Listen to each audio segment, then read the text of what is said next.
All right, welcome everybody. It is Friday, October 10th, and it is 2025. This is another edition of the Florida EMS webinar, which is part of the NAEMSP Florida chapter. So for all of you who are Florida chapter members, remember that the January NAEMSP annual conference is happening in Florida this year in Tampa. We're going to have a huge dinner. Now I've upped it to 85 people.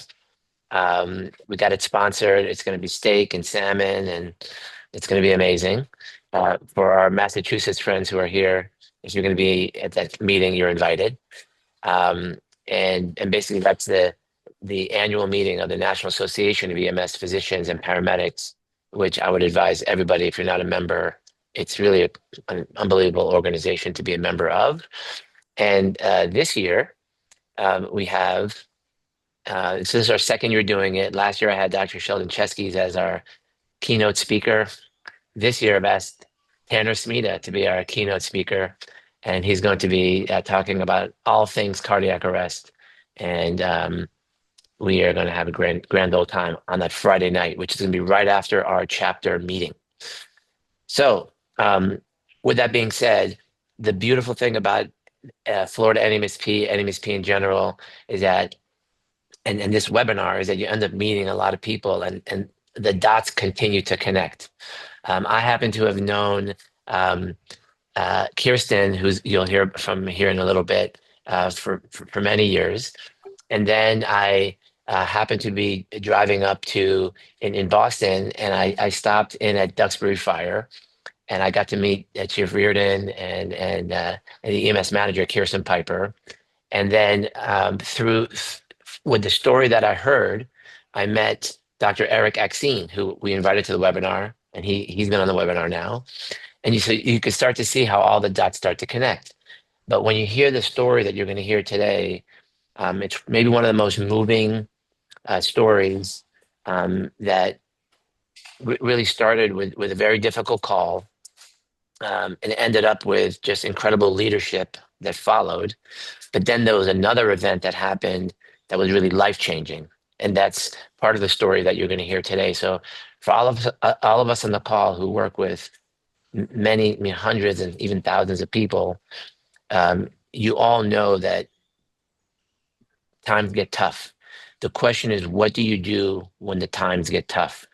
Do you go by someone else's playbook? Do you use your own playbook? Do you second guess your playbook?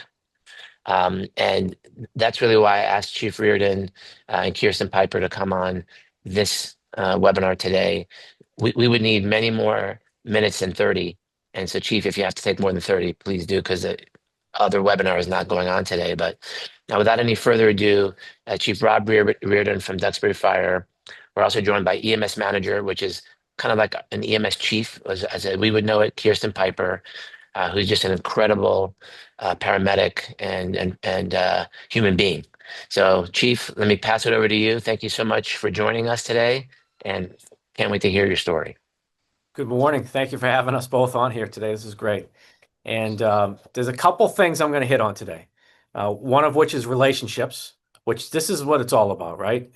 What we see today, who we see in this Zoom meeting, when bad stuff happens, when you need help, when there's things that are going on, this is your network. Build that network today before that bad one happens. And I'm lucky to have Kirsten as part of my staff. And like you said, her title, she's a firefighter, a paramedic, she's an EMS manager, but she does so much more. She basically, in essence, runs our entire ambulance service, and she's a huge benefit to our department.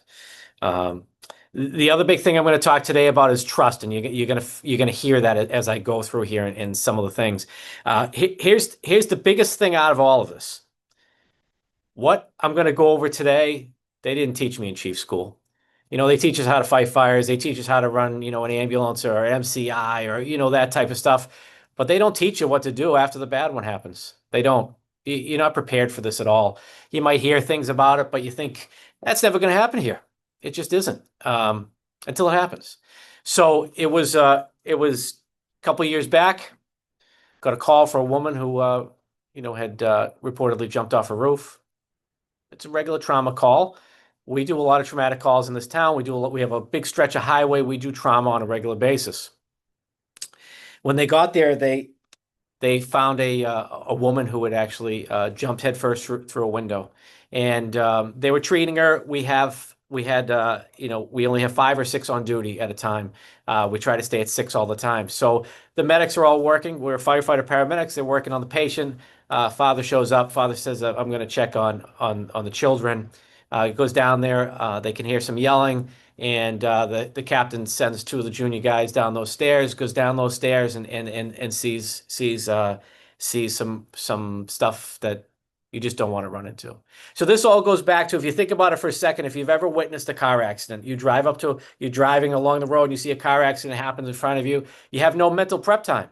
We go to accidents, we go to traumatic calls all the time, but we have that mental prep time. You see that accident happen in front of you quickly, you're going to feel your pulse rate, right? You start to get worked up. So when you go into a scene, we had that mental prep of a woman who jumped off a roof. Then we found that she jumped through a window. Again, all similar. But when they went down those stairs, what they ran into was something that they had never prepped for.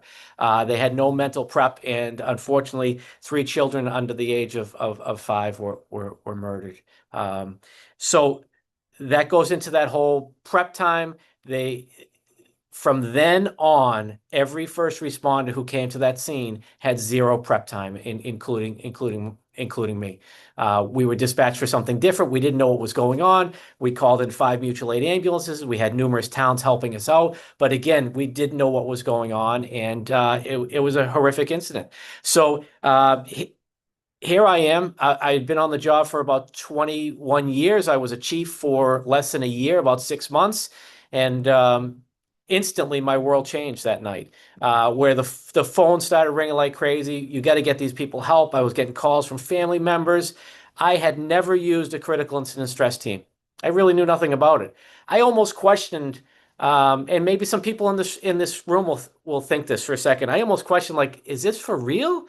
Like, because none of these no calls have ever affected me. I've been to horrible calls. I was a newspaper photographer and I worked in TV. I went to shootings almost on a nightly basis. I saw traumatic calls. It didn't affect me, to the point my wife said, "Is there something wrong with you?" But there were other friends in the business who also felt that way. So all this is going on. We're trying to figure out what to do. When I get there and I see what's going on, I see the look in people's faces. I knew I had a problem. So I activated the stress team. I activated them to come right away, not only for us, for police and for dispatch. We brought them in, and to make a long story short, the team that I had brought in, I looked to them. I'm like, all right, what are we going to do? What's next? And I wasn't getting any of that information. Again, I have no experience with this. I'm just trying to get, like, what can I do to help our people? So they went in, they met with our team. I stayed out of it. I stayed out of the room. I didn't know what was going on. I met with everybody afterwards, but I quickly found out that that team fell on their face. And one of the biggest messages they drove home was, we need to get you back to work. And they said that 3 times. And they thought that message came from me, and that wasn't the case. So when they all came out, I gave them a choice. They were on a 24 hours. This was an evening. This was 6:35. It happened at night. I said, you can do one of 2 things. You can stay here at the firehouse all night. You can't work, but you'll be here. If you're afraid to go home and talk to your family members about it, we'll be here to talk to you. Or you can go home and we'll cover you. Again, none of this stuff I was taught. I'm going off the cuff here. One of the other things I did is I sent the deputy out and I said, I need you to go out there and get food. Just, I go back to that comfort thing. So I don't care what you get, just get a lot of it. And I don't care how you pay for it. We'll figure it out. Just go and do it. And trying to figure out, like, where do we go with this? This was a horrific incident. But again, I still didn't know where we were. I still didn't know how bad it was. Went home that night. Everybody went home. Just like anybody, you do a call like this, you don't sleep all that well. I was up early in the morning, and the first thing I did is I stopped at donut shop that we like, and got coffee. And at 6 a.m., I sent a page out to everybody's phone and said, got some coffee, donuts, come into the firehouse, come into the kitchen table. Come talk to your brother and sisters, because I knew I needed to get them in there. And then, the way to get to firefighters is through their belly. It works for me, right? See if we can get some food in here. And so that morning we were there at the kitchen table, and I quickly figured out, because I had never seen anyone cry at the kitchen table till that morning. And I knew we had a lot of work that we were going to have to do. So I went downstairs after talking for a while, trying to figure out what's my plan going to be. And I was in my office for just a few minutes, and a firefighter came in who wasn't even on the call. Closed the door, sits down, starts crying, and says, "That should have been me. I should have been there. I didn't know what they needed. I would have come in." So I got people who are on the call. I first person that comes to my office, he's got survivor's guilt, head spinning already. I get down the hallway to the watch desk to see one of the firefighters, one of my larger than life guys. And I say, "Hey, how's it going?" I'm expecting great. He hugs me and he says, "I don't know what to do." And he was crying. And it shocked me. I've never seen firefighters cry. And especially when you see one of your strongest people doing that. And I said, "I'm going to get you help." So I always say things happen for a reason. Came back in my office, and when I walked into this office, my text went off, and it was a friend from Boston Fire who is on their team to help us. I'm struggling with the name right now. Peer, Um, peer support Peer or support. CISM? Yes, thank you. He's peer support. And I told him, he says, "What can I do?" And I said, I picked up the phone, I called him. I said, "Listen, I need people who have seen the worst things in life, people who have credibility, and I need them to get in here and help us." And he goes, "I'm going to get you a team. Just give me a little while." And within about 2 hours, I was on a conference call with Boston Fire. They had a team there. They said, "Can you get everybody in there tonight?" I said, "I will." I was going to organize a big meal. I had already talked to my administrative assistant to get meals set up for lunch and dinner. And I said, "Get good meals. I don't care how we pay, just figure it out." And the other thing I said is, "Let me tell you something. If town hall gives me a hard time about it, God help them." So we had a bunch of stuff we were trying to get done. Again, none of this stuff is taught. I'm winging it right now, trying to get people help everywhere. The phone is going crazy. Everyone's coming in. Everybody's falling apart. And while this is all going on, I'm not worried about myself. I got too much going on. I come out of that meeting, I talk to my administrative assistant. The town has set up a meal train. They're going to bring in meals for days for us, the police, dispatch, and all the 6 towns that helped us. So we're on our way. We set up a critical incident stress meeting that night with Boston Fire, and it was great. These people have seen some horrible things.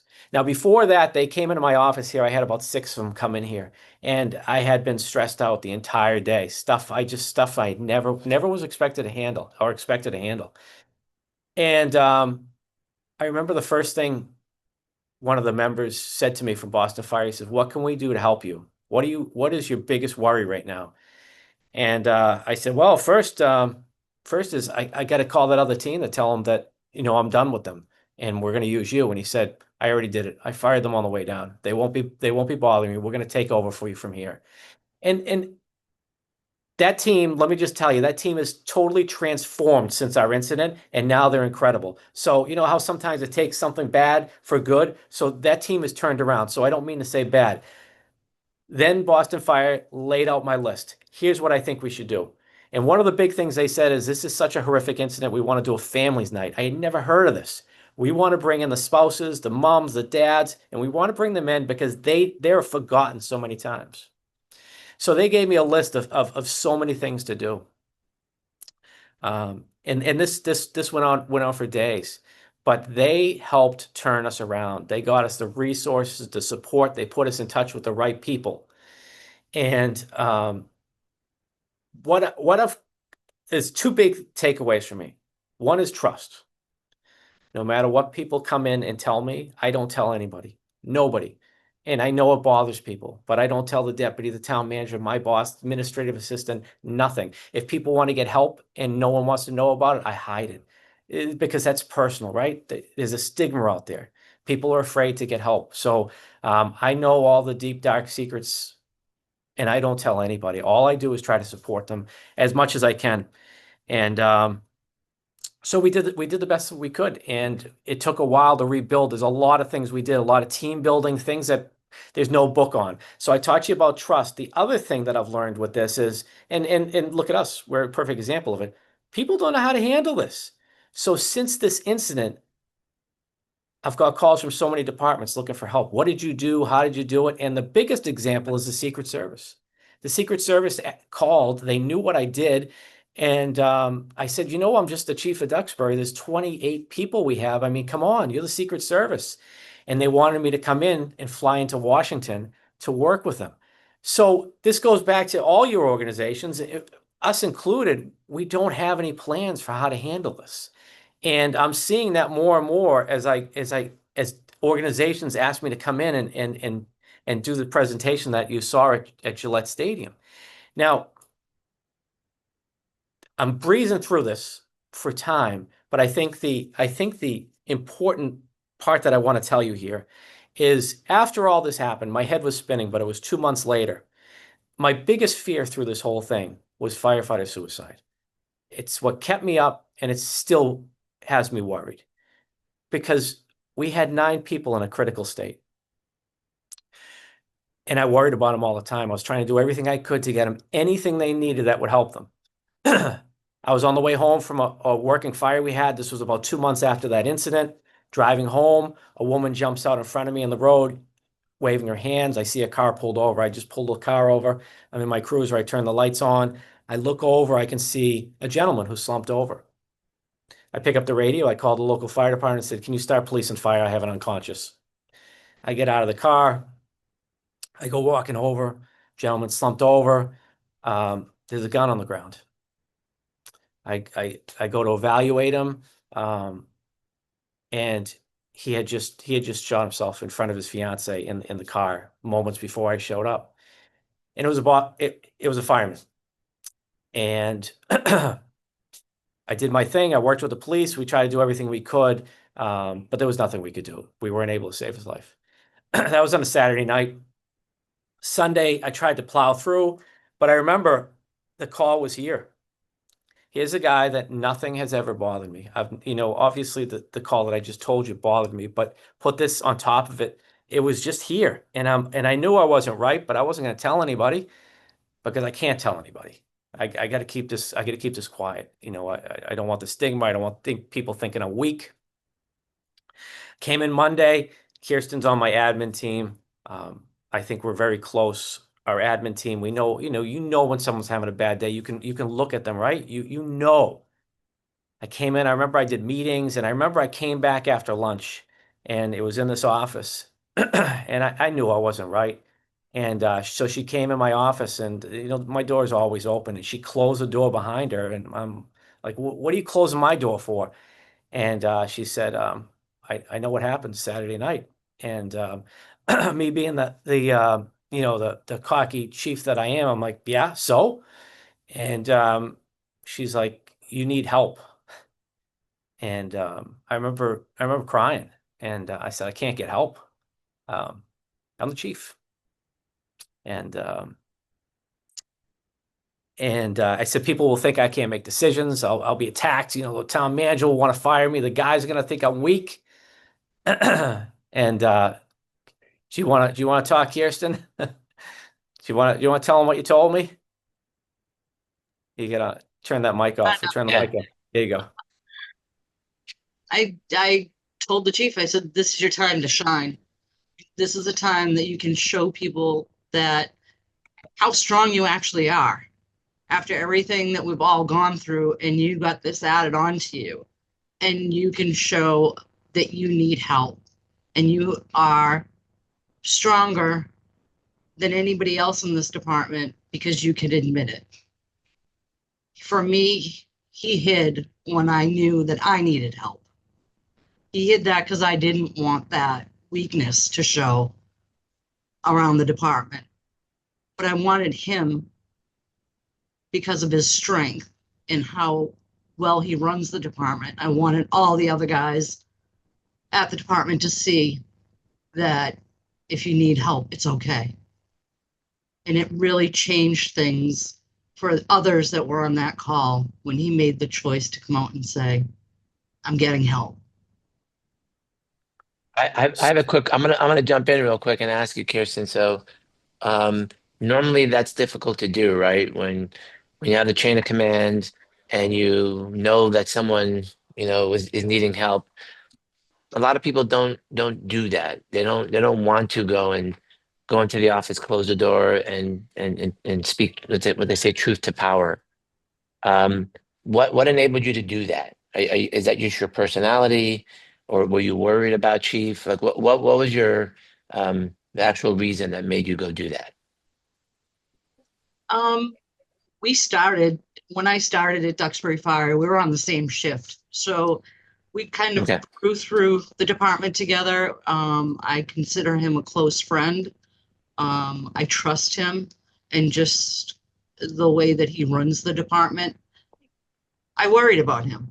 I worried about him. I worry about everybody, but I really was worried about him because it's true. He never showed that anything had ever bothered him before with anything that we may have done on calls together when we were paramedics together on the bus. I could see it in his eyes. I could see it in his body language. And it was everything that I had felt after that initial call. So I can't even imagine how he was feeling. So that it's amazing that you did that. And now, Chief, you have a decision to make. You now have, Kirsten come into your office and say that you need help. You're obviously struggling with what to do next. How did you take that information, and then what did you do with that information? First off, she was right. Like, like I knew it. I mean, I don't think I knew when she said it, everything she said was right, but I'm not gonna, first off, again, I'm not gonna admit she's right. I need to process things, right? And I think I bailed. I think I'm like, all right, I don't, I can't remember exactly, but I feel like I'm like, I gotta go home. And I just left. And I remember going home and I was the only one there. And I remember calling my wife and I said, I need help. And I remember crying on the phone. And I'm not the guy that cries, I can tell you that. But I was in a bad place. And it was right here. I couldn't get rid of it. It was just a disaster. And so I wrote a letter to the department. I sent an email and I said, I'm going to go get help. I explained what had happened. And it was a very humble email just to say, I'm here to support you, but, um, I need to get help now. And literally, it was within a minute, I got a text from somebody and they said, I'm coming with you. So I knew I made the right decision. Well, maybe I didn't know at that point, but I felt like that made me feel better. And then I went and the next day I went down to my boss, the town manager, and I gave him the letter and I said, I need help. And I went to HR and I told them, and they were all supportive. And then I went and got help. There's a place in Massachusetts called Onsite that many of our members have gone to, and it worked. It worked for me. Um, to the point my wife thought I was lying because it was like a light switch. I did my sessions, I did my time. It was incredible. So I went from this person who had never even called a stress team. I had never been part of an event like this to absolutely full circle to I was able to get some of our people help. I went, I learned this isn't a farce.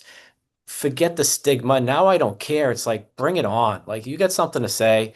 I don't care.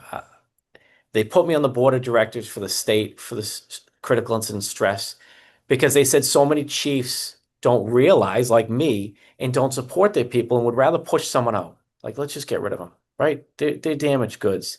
And that was the one thing I didn't want. I had people in here crying saying they were going to leave. They're retiring. And I just said, give me a chance. Let me help you. And if this doesn't work, I will work to get you somewhere else. I'll work to help you retire, but give me a chance. And so nobody retired because of that incident.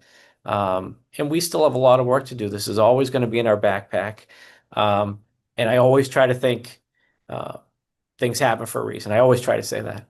And Chief, did um, you do or go through EMDR? Yes. Yeah. Yeah. If you wouldn't Okay. mind Let me talking tell about you my that quick for EMDR story. And I'm sorry. I got to tell you this because they're doing the rapid eye movement. Okay. Never heard of it. Didn't know anything about it. And when they're doing whatever it was I was following, I forget. In my head, when my eyes were going, I was saying, because I was still not a believer, bullshit. bull. I kept saying it because I'm like, Yes. this is complete crap. Like, what are you doing?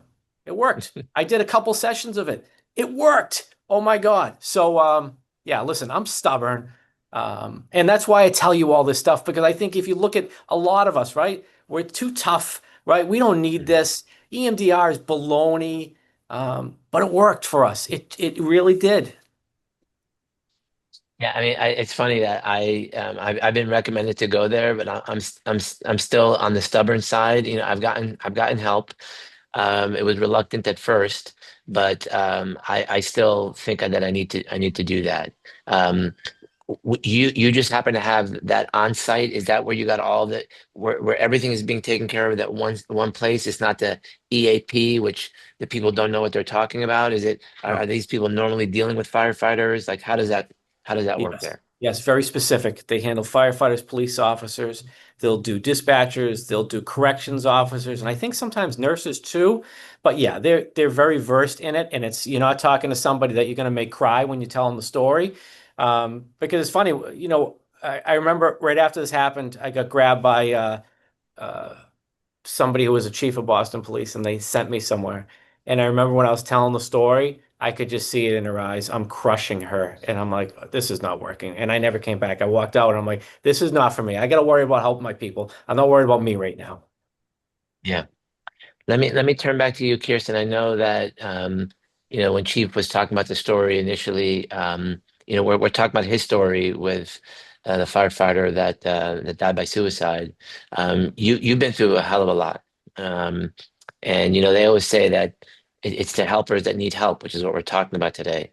Are you willing to talk about some of your journey and how you remain so, you know, level-headed, even-keeled, and how you maintain in such a difficult environment that you work in? Um, I was on the call as well with Chief Reardon that night with Yep. three children, and I think I came from home. I wasn't even on duty, and when I heard over the radio what was going on, I came in, not expecting what I was about to deal with. Um, but at that point in my Gotcha. career, though I'm a very caring, loving paramedic for everybody that I've always had in the back of the ambulance, I thought I'd seen it all. And I quickly realized that night that I hadn't. And I will say that I gave it about a month of like, I can do this. I'm okay. I'm okay. And then I was like, nah, I'm really not okay. I'm gonna go talk to somebody. Somebody that doesn't maybe specialize in firefighter, paramedic kind of stuff, but somebody that came highly recommended. And she was wonderful. She really was. But 2 months into it, I said, I'm still not okay. And I went to the chief and I shut the door and I said, I'm going away. And he was, "You going away?" I said, "Yep, I'm going on site."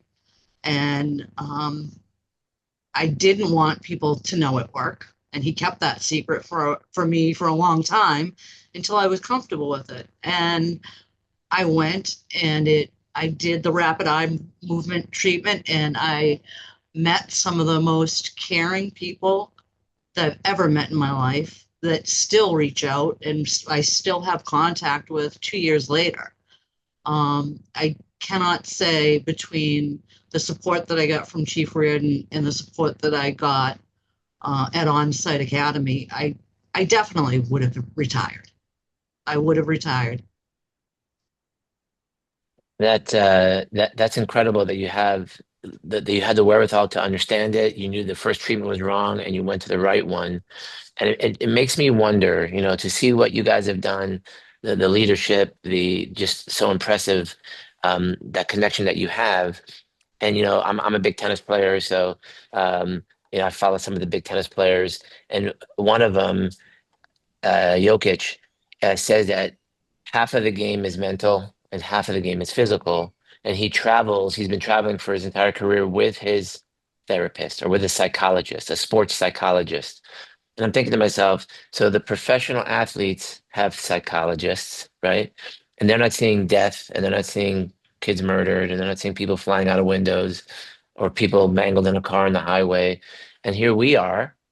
in our field, which is an everyday occurrence, and you only end up finding those people, usually later in your career when things start to kind of pile up and so forth. And I almost wonder, should we start to bring in the mental health aspect into the fire department? And I'm saying that because been very blessed to work with someone named Frank Babinek, who was my fire chief in Parkland, and he had an idea of making a chief of health and wellness. So there's a division chief of health and wellness, and then he brought in the therapists into the department.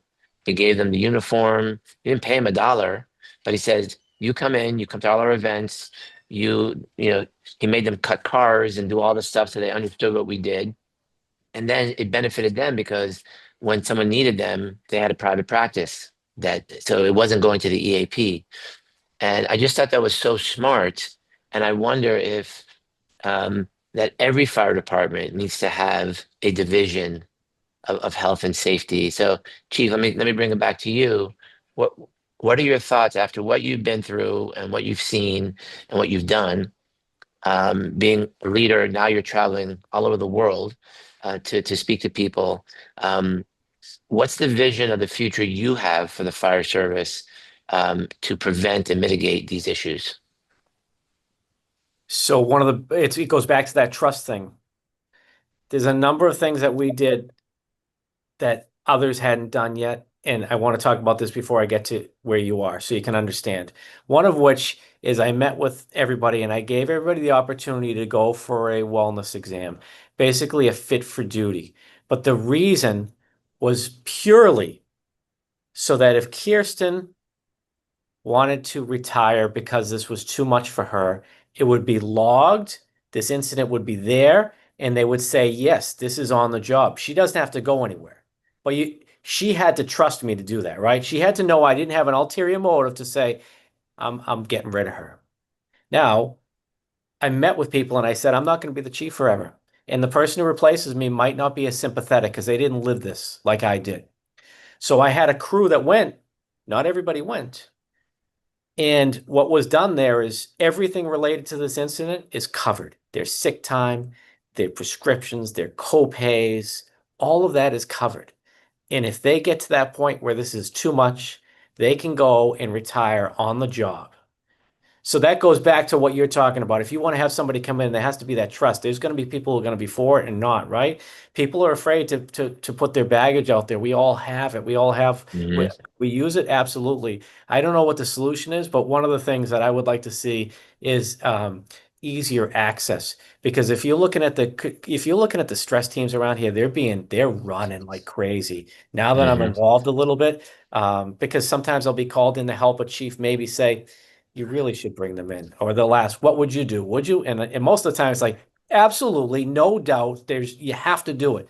So there's a lot of trust issues to get through, but I would really like to see better access and closer. The place we're going is further away. It's okay, but I would like to see more access for our members and we have to keep going out there and educating. And those of us who do it have to say, it's okay, right? Yeah.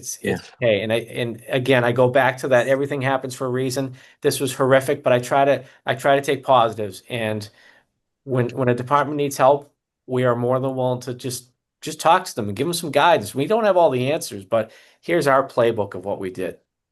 I don't know if Yeah. It does, but the analogy for me is like the one thing that you cannot mention. I learned this. It took me a while to figure this out. You can never say the word blood pressure at the fire department. It's like forbidden because like if anyone has a high blood pressure, they keep it secret, they hide it, they can't tell anybody because they fear that their job is at risk. right. You're saying the same thing that if someone comes out and says, "Hey, I'm declaring myself, I need help," all of a sudden there's a risk that their job is at risk. So how do you balance that as a leader to say you're safe with me here, you're safe with us here, we're going to help you and we're going to have you have a fruitful career. But if you do need help, then there's an outlet, but now that outlet could be covered, right? And right, you're not floating out there on your own. Exactly. And that Yeah. goes all back, it all goes back to trust and education. If chiefs don't understand this, then it's not in their wheelhouse. So now every chief officer class in Massachusetts, I come in and I present my class on this to try to show them, and I tell them our experiences and my experiences, because I think hopefully they can learn from me being stubborn and what Kirsten did for me, that, hey, if you're hurting, why don't you get some help? Right. I want you to take a few minutes. I had the privilege of sitting with you, Kirsten, and your entire team for several hours when I visited. And if you wouldn't mind just telling the quick story of your family and how you were raised, because as I left, after our conversation, I remember leaving there and thinking that we're all a product of our family and Sure. what we saw when we grew up. And I think your story, I think it's probably good for a book. Do you mind just giving a couple of minutes on your family and how you I grew up, probably how you ended up this way? Did you sign me for a book deal? You could. I grew up in a very, very strict household, very strict. And I wasn't allowed to have my own opinion or make decisions for myself. They were made for me, and that's the way life was going to be. And I was out on my own with a child, and married at 16 years old. And at 17, I decided this is not what I want. And I took my son and I moved my life on.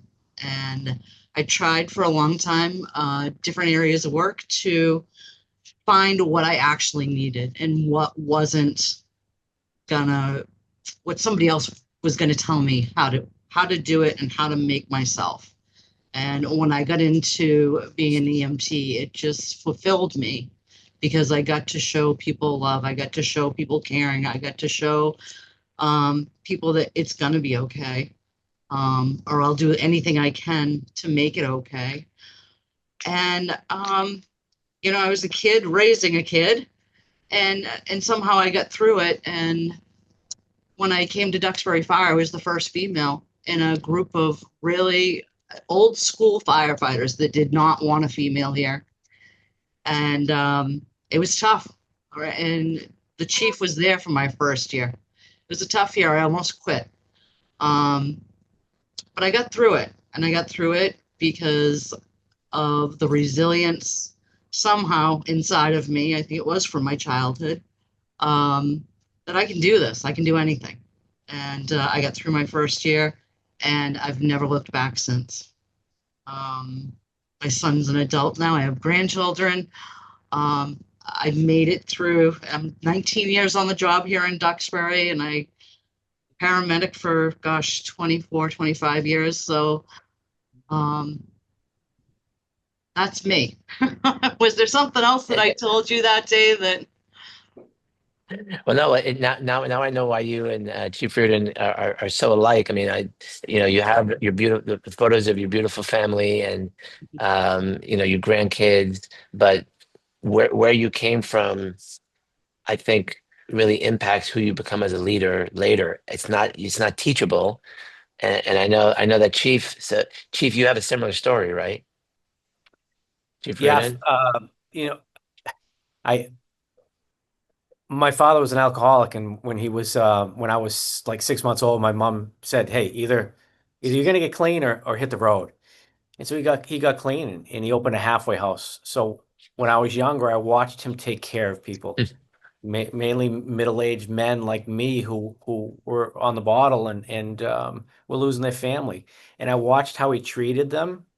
And when he introduced me, I always say this, he introduced me like they were Michael Jordan. It wasn't Jim who had a problem with drinking. It was, this is a person. And he always took care of them. And when they were down on money, he'd hire them for odd jobs if they couldn't get a job. And I watched, so I Mm. grew up with that. I've never had a drink in my life because of that. I've watched that. I've never had a sip of alcohol.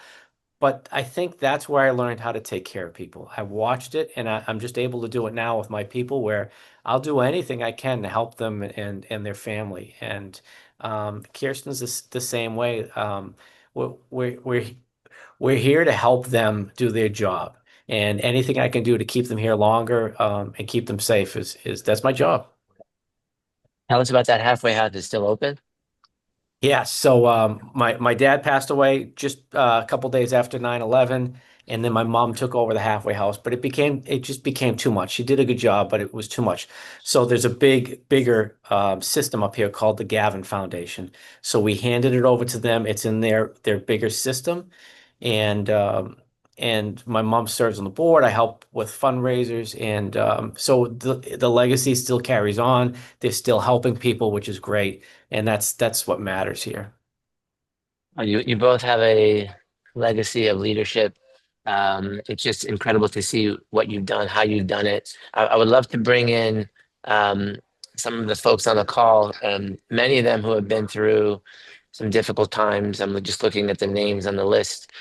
First, let me bring it to my co-host, Tanner Smita.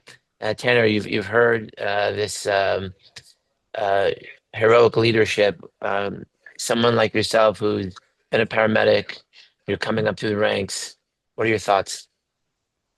Yeah, and thank you both for coming and sharing all of this with us. Very very powerful stories. One thing that worries me as someone who is in a rural state that is comprised of primarily poorly resourced EMS systems is that, I've noticed, like, certainly, especially in recent years, there's when something happens in the state, there's an outpouring of peer support, right? People reaching out, wanting to know if there's anything they can do, which is great. But from a resource perspective, right, we don't necessarily have an expert CISM team nearby, like that might serve, Boston Fire, for instance. And in addition to that, so I'd like to hear your thoughts. What would be a good first step, perhaps, for an EMS system that's very poorly resourced, for ensuring that high quality resources are available when something like this happens, right? Because it's bound to happen, right? It's going to happen, and we need to be prepared. Gonna happen. But also on top of that, some of the resources that you've talked about, like on site, and some of these places where you can go to get professional help, that costs money, right? Which is certainly a huge barrier for paramedics, EMTs, people who have families, right? We know that salaries in EMS and fire are not always the best, right? And so, how can we, maybe as a state system, right? How can we secure funding to support people to go to these facilities to get help, without them having to take time off work and not being able to support their families, et cetera? So I'm interested to hear your thoughts. Great question. So on-site is funded through the state at the state level. And it was 2 years ago, I think it was, or maybe a year and a half. They were talking about cutting some of their funding. So they asked me to come and speak to senators, and I brought Kirsten with me, and they have to see those faces. So we lobby every year. This year they funded fully. It wasn't a problem this year. But I've vowed anytime they know this, our lobbyists at the State House, I will go up there and testify and tell my story and our story. So don't don't just think about your little, if you're in that rural area, right? Which I understand. That, like I told you, the Secret Service doesn't have this.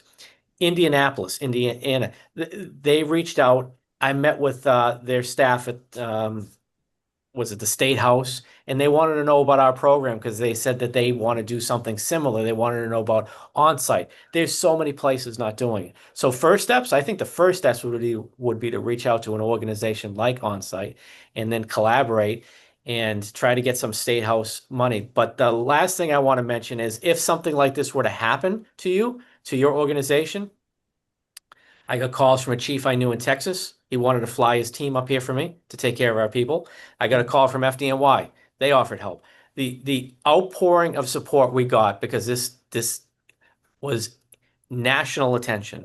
We had so many people who wanted to offer help. So know that there's so many people out there who will step up when bad things happen. And that really has changed the way I operate. When I see stuff, I try to do the same for others that was done for me.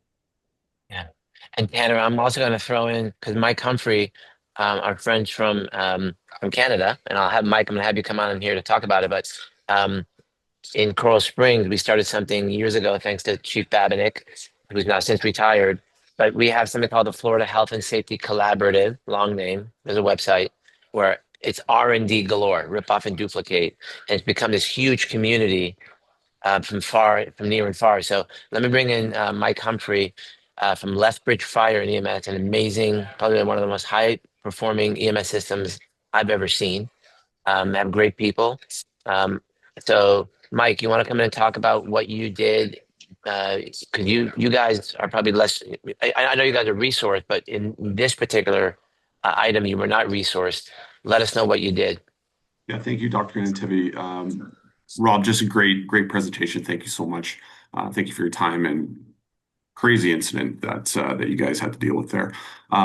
Yeah, we had Chief Babinett come in after the Coral Springs and really talk about their response, and then not only the response on the day, but how they managed everybody, and really how they brought their behavioral health program into action during that time. And really we found that we had a lot of the things in place, but it wasn't collated into one resource package. So really we collaborated with Chief Babinett to figure out how do we get all of our resources into one package so that if any employee has any problem at any time, they can go into that package, look at, hey, what resources are available to me, and then we're able to get that out to them. So, we do have a chief of health and safety here, and we have a health and wellness specialist that helps collate that and to help our employees navigate, so they don't have to go to city HR. They can come right in house. They don't have to go anywhere else, and they can figure out where do we need to go, and then some advice that we do give people, that we have specific trigger points where people should go get help. So if somebody, for instance, loses 2 nights of sleep due to intrusive thoughts, it's highly recommended that they either see our CISM team, and if that doesn't fix it, that they see our in-house clinician. So really, it's just bringing everything that you have into one umbrella, and so it looks like that's what you guys are doing there, and so kudos to you. Thank you, Mike. Appreciate it. Thanks, Mike. Thank you so much, Mike. I do want to bring in one more person. I'm going to call on him. He has no idea about to call on him. But Tom Dransfield from New Orleans EMS. Tom, I was very privileged to hear a talk from Dr. Meg Marino a few weeks ago in Denver. It was to a very small group of people, and it was maybe the most incredible story that I had heard, because it was the night of the Bourbon Street incident. And again, you don't have to go into all the details, but her actions really, and I told Chief Reardon this when we spoke on the phone yesterday. It really reminded me of what he did, because there was no playbook and things were just being done. So, do you mind talking about maybe a little bit? Maybe it's a little sensitive, but not maybe about the incident, but about what was done and how's that's going. Yeah, so thanks, Peter, and very great presentation. I'm glad to hear that the mental health is becoming prominent. I'm old school medic, and it was always, like you said, a stigma of like weakness and everything else, and so you couldn't show your flaws. But our crews have been very responsive to that. The outreach that we had, and that was one of the things Chief Samaron and Dr. Marino put in right away, was reaching out. We have an on-staff therapist, counselor, whatever you want to call. And we've had that for a couple of years now, and it's been a good thing for the crews. And we just relied out and reached on we partnered with the hospital system, and they have a pretty good network of mental health counselors and stuff like that. And they helped us get the ball rolling with that. And we continue to do that on an occasional basis, kind of check-ins on the crews. For the most part, I think we're doing okay. It's all kind of died down. We have so much stuff going on a daily basis here, weekly, big events just, cascaded right after that, that we didn't have much time to catch our breath. But yeah, it's a long road, but, we just kind of, pull up and do what we need to do. But the crews have really rallied to that. And, I'm very proud of them and proud to be a part of them. So, Yeah. No, and it's funny because when Chief Reardon was telling a story about bringing in food, Meg was saying she just got a ton of food, and so it seems like the recipe here is be nice, be human, be humble, and bring lots of food. yeah, she shows Right? up with donuts all the time, or pizza. It's like we can Yeah, always random. Here comes 15 dozen donuts. So yeah, yeah, yeah. So I always end with having our guests give the last word. So Kirsten, I'm gonna pass it over to you. You have lots of people here. You probably have a few thousand watching this after, on YouTube and on LinkedIn. And you're going to be talking to medical directors, EMS leaders, up and coming leaders who are trying to find their way. So, the question to both you and Chief Reardon: what are your final thoughts, or what are your take home points that you would give that leader who's sitting out there who maybe hasn't had the experience yet, who hasn't had that event yet, but we know that it's coming? I would say to be strong enough to admit when you need help. It's the bottom line. Like everyone knows in this line of work, you're so strong with everything else. You have to know when it's time to show that what's needed to make it okay, that you can make it through, you can make it to the other side. It's just knowing and trusting that you can get there. That's great. The best leaders do that, and you're one of those. So thank you so much, Chief Reardon. On to you. I Take would us say away. sure. I would say build a culture of trust and respect, because if people didn't trust and respect me, Kirsten wouldn't be able to walk in here and tell me you need help. I'm not the guy that's going to flip out and yell at people. I don't do that. Just because you have all the shiny brass and stuff, it means nothing. I hate to be like that, but there's a lot more to leadership than than the appearance of you, right? Engage with the people, let them know that they can trust you, and be that person. Like, trust is so important. Build those relationships with your team. I show it at the end of my presentation every time. I say, why are you a leader? What is it? Why are you here? Are you here for the money? Like, what is it? And my why is my people, right? That's why I do this. That's why I work as hard as I do. We're trying to build everybody up. So support your team. Thank you so much for the opportunity to speak today. I really appreciate the relationship we have with you. Thank you so much. And if people want to hear more from you or want to have you or Kirsten come to their conference, what's the best way for them to reach out to you? I'm on LinkedIn, and I know Kirsten is too. My name on LinkedIn is just Chief Reardon. That's where I am on all social media platforms, at Chief Reardon. Reach out. If there's anything you want to talk to people. There are so many people at this incident that would be more than glad to spend time, even if it's on the phone, whatever we can do to help people out. Thank you so much. And I appreciate we going along a little bit today, but it was so worth it. Kirsten, oh, before we go, Chief Lou Steinberg, I knew you were going to raise your hand. I love it. All right, go ahead, Chief. Sorry, because around the time I was a chief, we did have a critical incident stress team, and I eventually became part of it. So we've talked about dealing with the incidents. A couple of quick notes. Everyone deals differently. So obviously, some people don't want the formal things, some people do. Participation has to be voluntary for that reason. I know I was always get back on the horse kind of guy unless I did something wrong, but everyone has a different reaction. The information is important so people know what's out there. One thing I've told several departments, and Chief, I'm sure will back me, go to whoever you feel comfortable with. If something's really wrong and you don't like the chain of command or whatever, go to the chief. Go to the chief of this, go to someone else, but pick someone you confide in, can trust, okay? Because you have to feel comfortable in going to someone to get the help. So don't worry about your lieutenant, your captain, whatever. Go right to whoever you feel comfortable with. The other important point we didn't cover is it may not be one incident. Sometimes there's cumulative stress that we deal with, especially in some of our busier agencies with what they have. So it's important that people be aware of the signs that might build up, signs that you might be heading for trouble. And not only that, but the person next to you.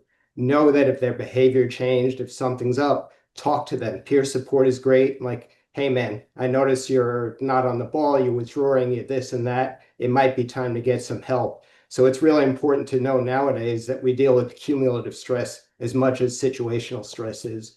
So that's my 2 cents. Absolutely. Yeah, the actual term that I've been using lately is micro trauma, because you see a 90-year-old guy who passed away and maybe you did some CPR. No one's going to hear about that. It's not going to be on the news. but you just saw another dead guy, right?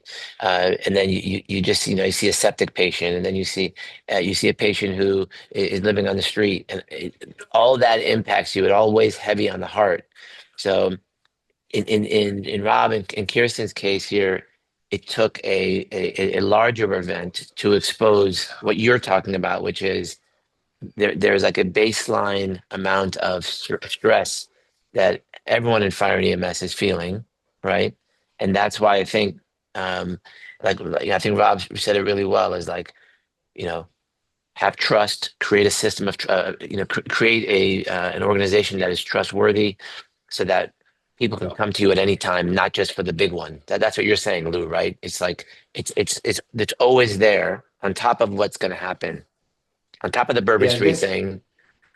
this All is right. one of those, the door's always open. If you feel something's not right Yeah. and you need help, doesn't matter if it's yesterday's incident or the last 20 years, come and talk to someone. Right.